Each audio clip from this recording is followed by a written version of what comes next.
দুধের মধ্যে 4-5টা toast biscuit দিয়ে দেখো এত মজাদার একটা ডেজার্ট তৈরি হবে যা দোকানের স্বাদকেও হার মানিয়ে দেবে।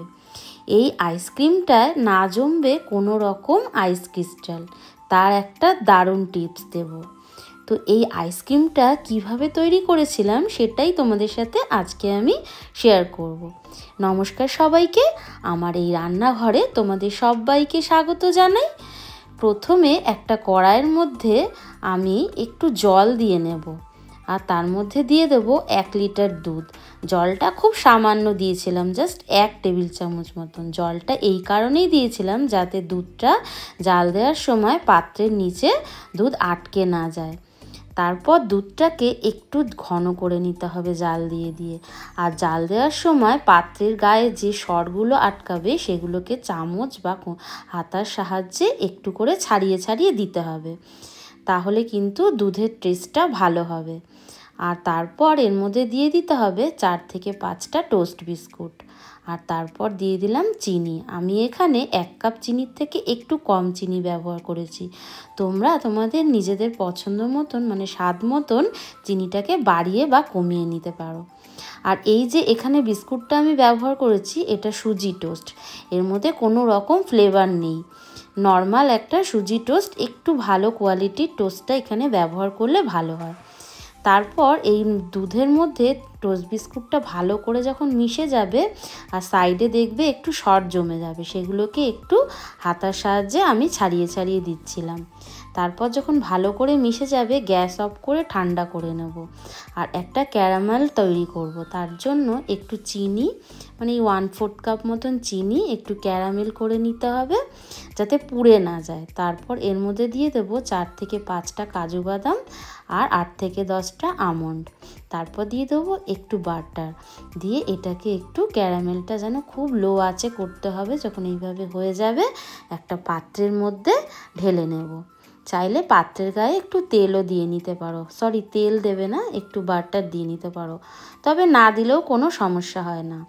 তারপর একটু ঠান্ডা করে নেবে, বেশ 30 মিনিট পর দেখবে এটা ঠান্ডা হয়ে যাবে। তখন একটা ভারী কিছু সাহায্যে এইভাবে করে এটাকে গুঁড়ো করে নিতে হবে।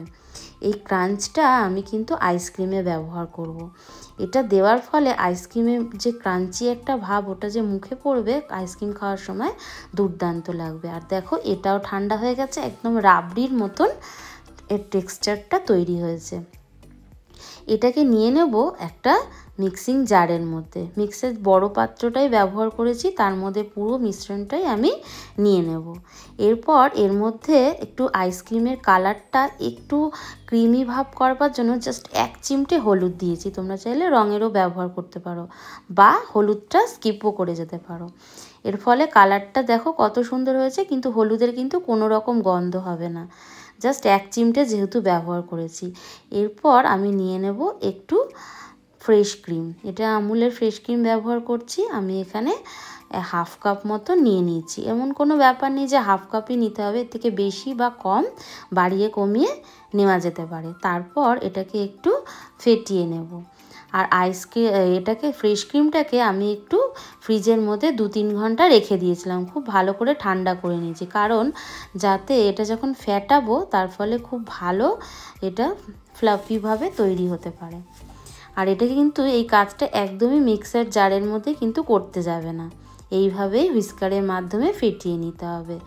তারপর যে মিশ্রণটা আমি মিক্সার গ্রাইন্ডারে করে রেখেছিলাম মানে দুধ আর বিস্কুটের মিশ্রণটা, সেটা ঢেলে দিয়ে এটাকে আবারও ভালো করে একটু মিলিয়ে নেব। তারপর যে ক্যারামেল করে রেখেছিলাম বাদামটা ভেঙে রাখলাম, সেটা এর মধ্যে একটু মিশিয়ে দেব। এরপর যে পাত্রটার মধ্যে জমাবো এটা একটা আমি এয়ারটাইট বক্স নিয়ে নিয়েছি, তার মধ্যে এই মিশ্রণটা ঢেলে নেব। তো আমার এখানে বক্সটা ভর্তি হয়ে গেছিলো, কিছুটা বেঁচে গেছে, সেটা আমি একটা আলাদা পাত্রে জমিয়ে নেব। এই আইসক্রিমটা এতটাই তো সুন্দর তৈরি হবে, এর মধ্যে কিন্তু কোনো রকম আইস ক্রিস্টাল কিন্তু জমবে না। আর আমি নিয়ে নিয়েছি যে দুধের প্যাকেটটা, সেটাকে একটু কেটে নিয়েছি। আর এর মুখের মধ্যে কিন্তু যে পাত্রটার মধ্যে জমাবো এইভাবে কিন্তু দিয়ে দিতে হবে, তবে নয়তো কিন্তু আইস ক্রিস্টাল জমে যাবে। তোমরা চাইলে অন্য কিছুরও ব্যবহার করতে পারো, মানে অ্যালুমিনিয়াম ফয়েল দিতে পারো। তো আমি নর্মাল দুধের প্যাকেটটাই কেটে তৈরি করে নিলাম। ফ্রিজের মধ্যে এটা কিন্তু বেশ খানিকক্ষণ আমি এটা জমিয়ে নিয়েছি, মানে ধরো সারা রাত্রি আমি এটা রেখে দিয়েছিলাম। তারপর দেখো কি দারুণ জমেছে, কালারটা একদম দোকানের থেকে কি কোনো অংশে কম আছে, একদম বাটারস্কচ আইসক্রিম যেইভাবে হয় ঠিক সেইভাবে।